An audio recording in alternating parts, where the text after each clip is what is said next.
आषाढ़ मास के शुक्ल पक्ष की एकादशी को देवशयनी एकादशी के नाम से जाना जाता है। मान्यता है कि इस दिन भगवान विष्णु अगले 4 मास के लिए योग निद्रा में चले जाते हैं और इन 4 महीने किसी प्रकार के शुभ कार्य नहीं कर पाते। आइए आपको बताते हैं देवशयनी एकादशी की व्रत कथा क्या है। कथा के अनुसार सतयुग में मांधाता नाम एक प्रतापी राजा रहता था। उनकी चर्चा तीनों लोक में थी। एक बार की बात है जब उनके राज में अकाल पड़ गया। इसका उपाय ढूंढते ढूंढते राजा मांधाता अपनी सेना के साथ वन की ओर निकल गए।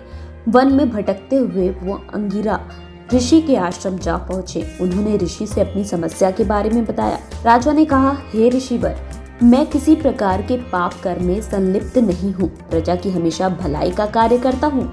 फिर भी न जाने किस अपराध के कारण राज्य में अकाल पड़ गया है। ऋषिवर कृपा करें। ऋषि अंगिरा ने कहा, हे राजन, सतयुग में धर्म कर्म का विशेष महत्व है।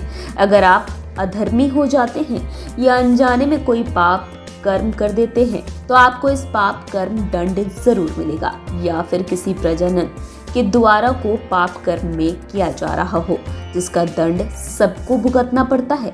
ऋषि अंगिरा ने राजा मांधाता को देवशयनी एकादशी व्रत रखने को कहा और कहा कि इस एकादशी का व्रत करने से समस्त पापों की मुक्ति मिलेगी। भगवान विष्णु की कृपा से कष्ट भी दूर होंगे।